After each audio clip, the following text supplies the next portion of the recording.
It's the Logan Power Show. Inspirational and motivational. It's the Logan Power Show. Informational to help you grow.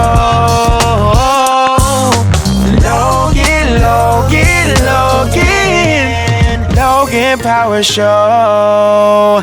And now the host, Calvin Logan.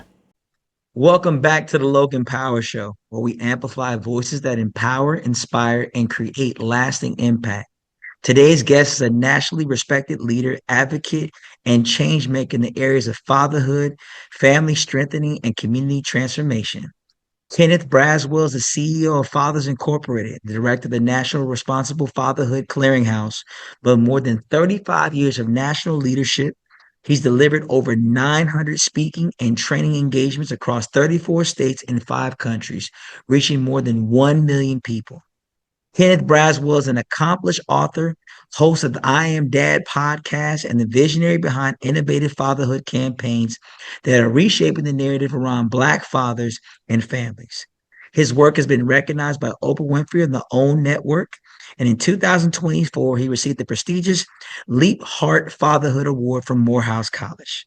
More than titles and accolades, Kenneth Braswell is a powerful voice for purpose, responsibility, and legacy. Honored to welcome him today. Ladies and gentlemen, without further, let's welcome our special guest, Mr. Kenneth Braswell, to the Logan Power Show. How you doing today, sir? I'm doing okay. I'm glad to be on with you. I appreciate you even recognizing that my voice had any level of value. I've always do this, do your research, do your homework, give flowers and give it due. So I know that you have done a lot and that people have to recognize those things and definitely give people their honor as honors due, is what the Bible always says. So I Thank want to you. give you Appreciate double that. honor for all your hard work, sir. Um, just want to get down to it. For people who would get to know the man behind the mic, who is Kenneth Braswell behind the titles? I would hope I'm the same person, right? I've lived I lived long enough to know that you can't live behind the mask, right? It's much easier for me to discard the mask and be who I am. And so I think today, out of all days in my life, I am free and liberated because I am not different from the person you see and the person that I am, in quiet. So I think that if I was going to explain to people who I am both an introvert and an extrovert. I am just as comfortable in a room full of people as I am in my own head. And so both of those serve me well because it allows me to be able to think, be creative, really sink into my calling. And I'm always looking at more productive ways to serve my purpose. Yes, sir. Moving forward, I thank you for that. What personal experience led you into fatherhood advocacy? I got into responsible fatherhood work like most people get into not-for-profits. Pain is a very personal driver. I think that people who have experienced some level of pain, when they make it out on the other side, they have a really, really strong desire to make sure that others don't go through that same painful path.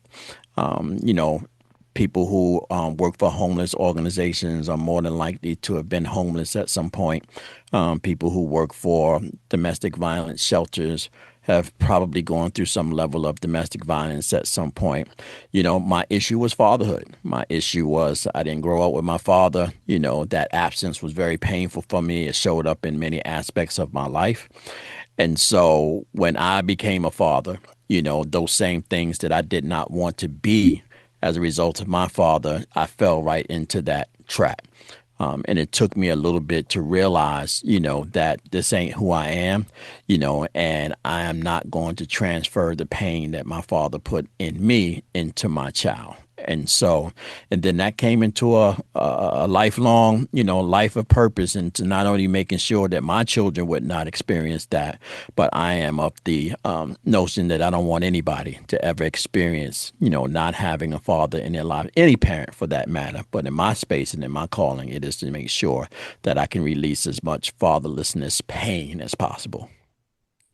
Yes, sir. You are definitely right. Fatherhood is something that is lacking in a lot of areas, in different type of sectors. Um, in your humble opinion, why is responsible fatherhood so critical to families and communities? Because we're, from a biological perspective, we're one half of the DNA. So we're just as much a part of our children as mothers are, and that doesn't take anything away from mothers. But we do have to recognize that our children are in need of both, sides of their DNA. I think that there are some character traits that, are somewhat in general. We're in a changing society where people are beginning to look at family formation differently. The generations are starting to look at it differently. And so we have to kind of morph, with how we're looking at it. But I think that there's still some basics that we have to pay attention to, right? And so we impact the lives of our boys and our girls differently. We both nurture, right? We just nurture differently. We both love. We just love differently.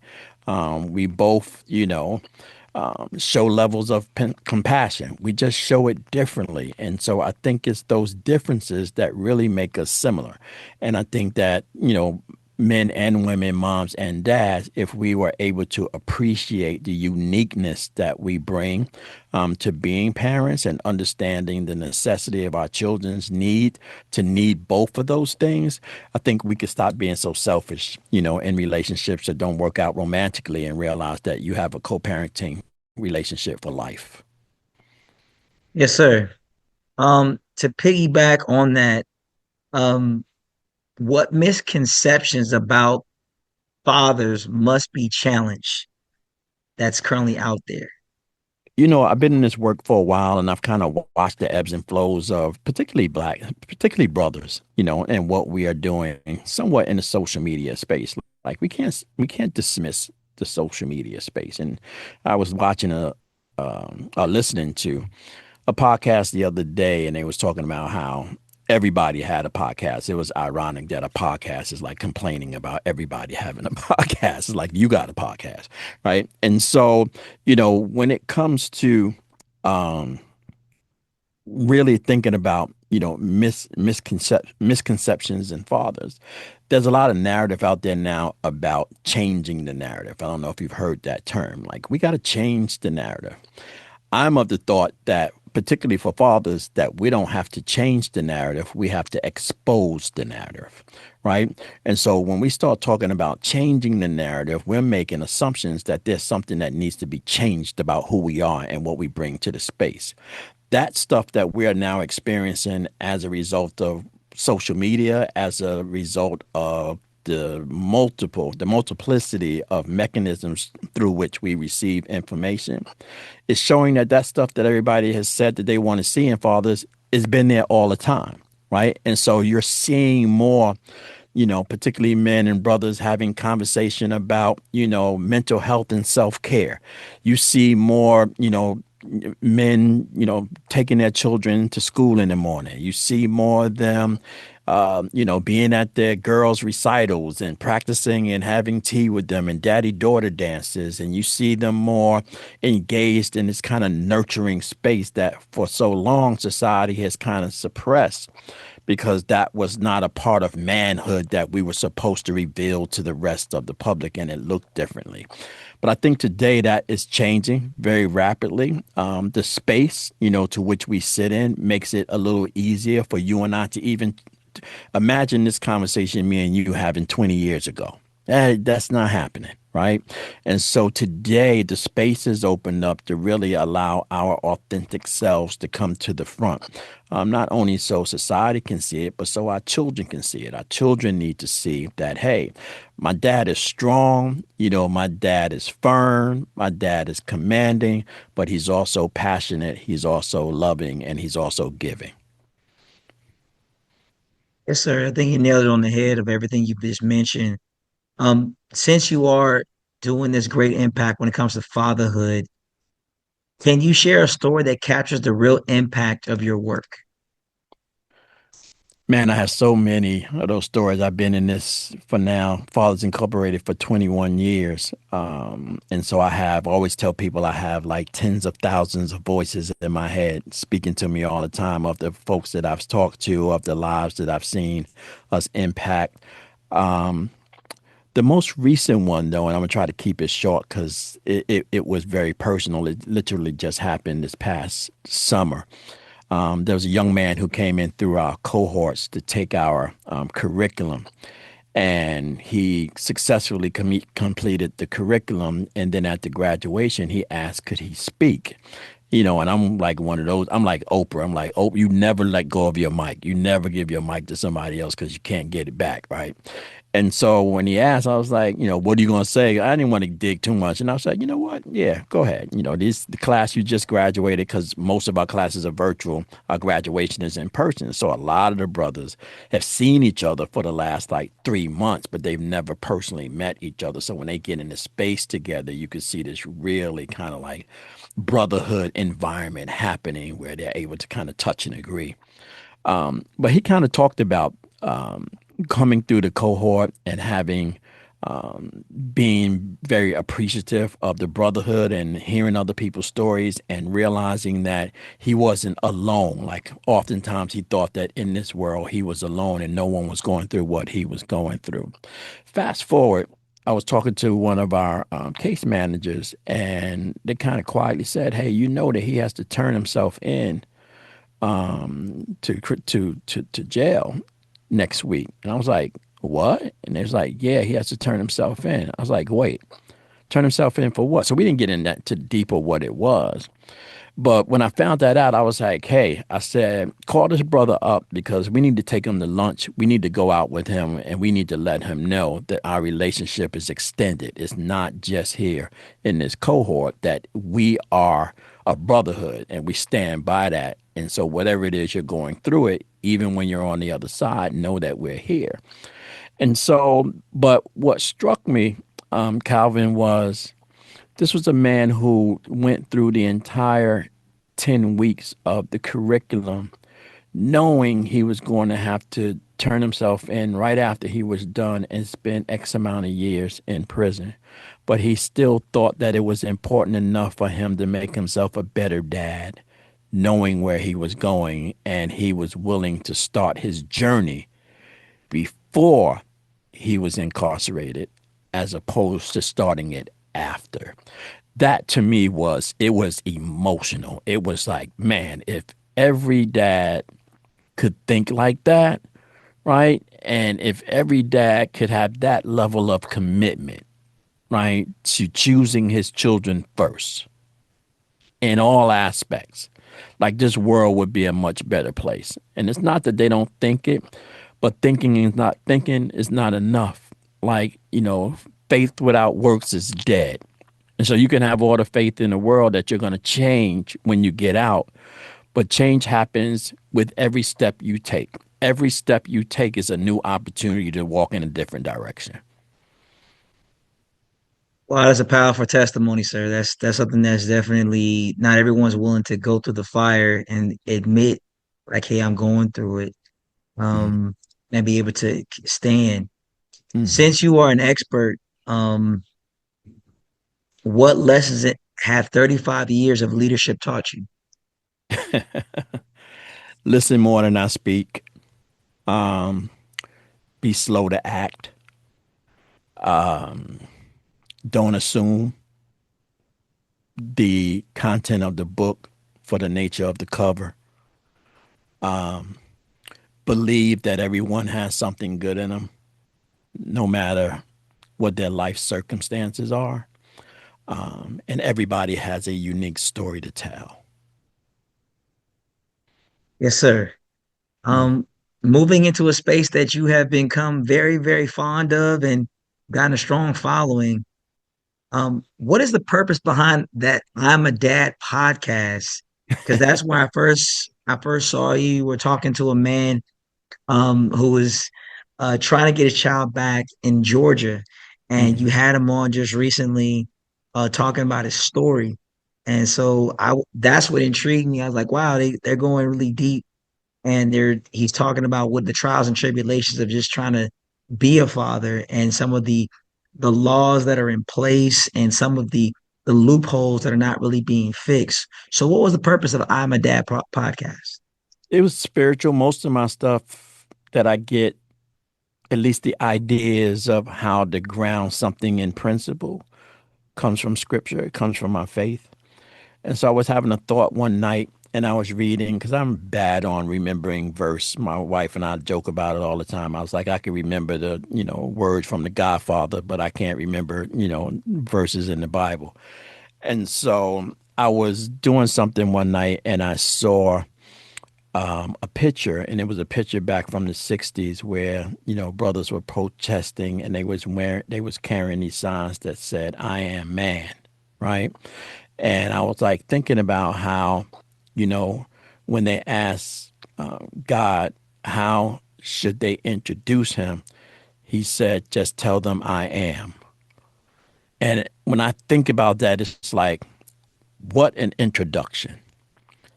That if you ask me, who are you? What if I just said, I am, right? Because I am. And my thought was, you know what? We keep trying to come up with all kinds of justifications, like using the word responsible, like in terms of what kind of dad I am, right? When at the end of the day, I am dad, right? And when you look at our logo, what comes after dad is a period. And so it's a statement anytime someone says it, I am dad, period. There's no need to discuss past that with respect to who I am. And so every person that I interview and every conversation that I have, even this conversation today, is deepening that exploration that we are dad, period. Like, listen to what I'm saying as reality, not as proof that I am dad. I'm already dad. Whatever it is I'm saying right now is just deepening the perception and deepening the reality that I am. Yes, sir. And I think that's what makes it a spiritual connection, that men feel that they can, reach out, get the answers they need. Hmm. Now, just pivoting, what would you say to a father who feels unprepared or absent in a situation? A lot of times um, there are fathers out there that come into it, don't have all the tools, don't know the experiences, having those, don't know what to be a dad is. They're coming into, Hmm. hey, my wife is pregnant, or they say my girl is pregnant, and I don't know what I'm doing. Or you have a Hmm. father who's been absent, like, hey, you've been MIA for Hmm. years on, and now you're trying to catch up and sort of fill those looping holes. So what would you say to a dad who's watching right now in that situation? You are enough. Right. This Christmas, I saw somebody was selling sweatshirts, and the sweatshirt was simply "I am enough." Right? And it was a beautiful sweatshirt because on the front of it, it said, I am enough.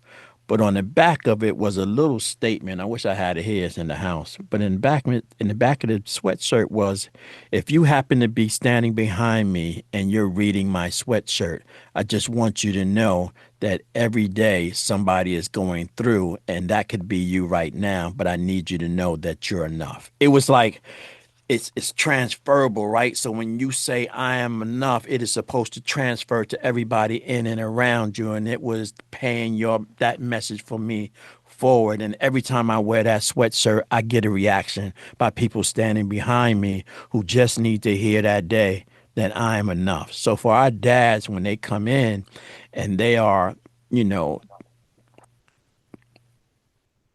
not sure of themselves, right? My response to them before we even get in a conversation is, first, let's stop, bro, because you're enough. Because God would never put more on your shoulders than you have the ability to carry, right? Your question is not whether or not you can do it. Your issue is, do you have confidence that you can? That's what I'm here for. right? I'm here to bring you in the gym, right? You walk in the how many times you walk into the gym and you look around, you're like, I don't even know where to start, but I need to be in here.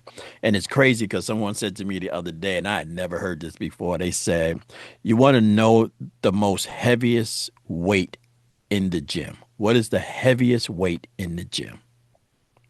Let me give you a second. What is it? The heaviest weight in the gym.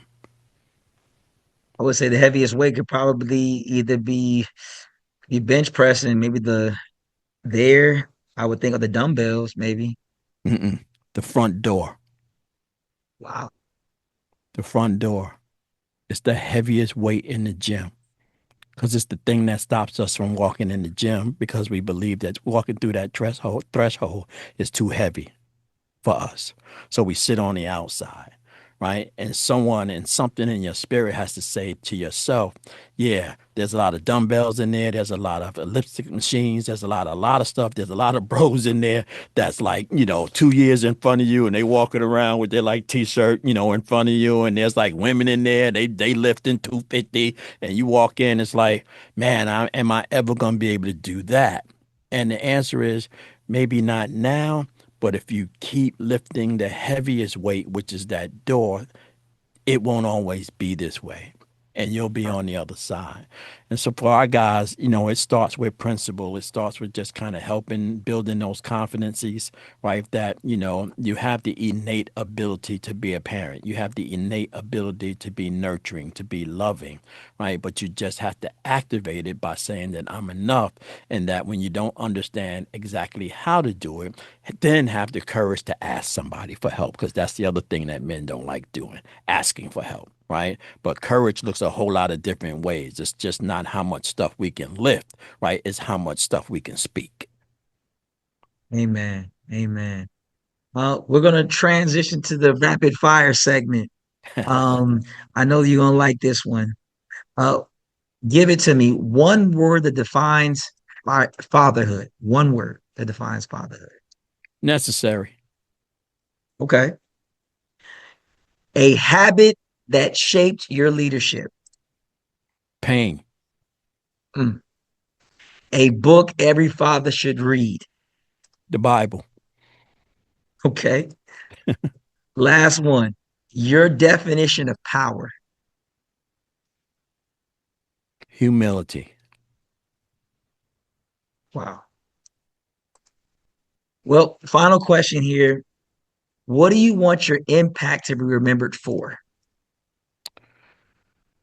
Ah, man, that's a good question. I'm in the middle of like, really walking through that journey right now because it keeps shifting. Like every time I think that I want people to remember this or to know this, it changes and shifts, right? But I think answering that question today, it is that the dash between my dates extends beyond the dash that my physical body is not here. Because usually when you look at it on the tombstone, there's a live and then the dash, and it stops when at your the date of your death. I want mine to be a strike through, that it goes right through the numbers on my of dead and continues to go off to the side of the tombstone where you can't see it. And so metaphorically, it is like that I want to make sure that everything that I do or every seed that I plant has the ability to um, grow, feed, and nurture beyond my presence. Yes, sir. And I appreciate you coming here in the Logan Power Show. I appreciate you sharing the words of wisdom, giving a lot of nuggets. For those who Mm. understand, those nuggets are very pivotal. And again, you've heard a man who's not only is giving you words of wisdom, but words of encouragement. Today's conversation with Mr. Kenneth Braswell reminds us that fatherhood is not just a role, it's a responsibility, a calling, a legacy that shapes generations. His decades of leadership, advocacy, and impact challenge us to rethink what presence, purpose, and power truly looks like in our families and communities. If this conversation resonated with you, I encourage you to follow Kenneth Braswell's work through Fathers Incorporated.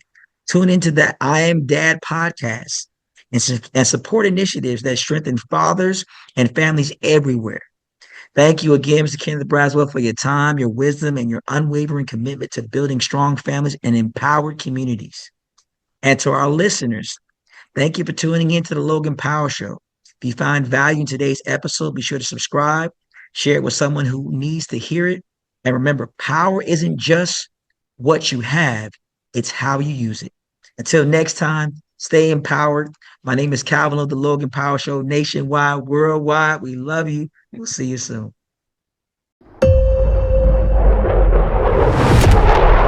The earth is 70% water.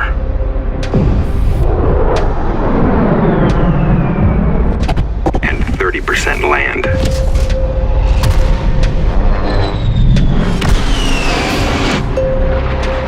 But the entire sky belongs to us.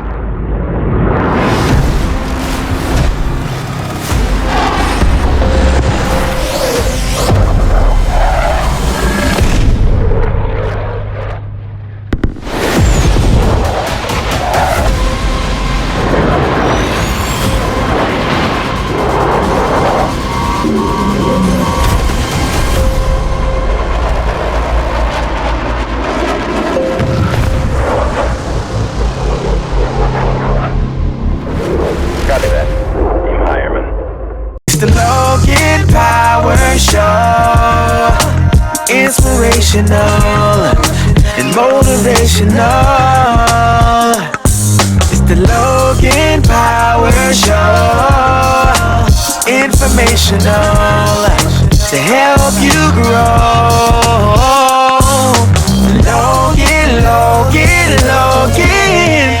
Logan Power Show.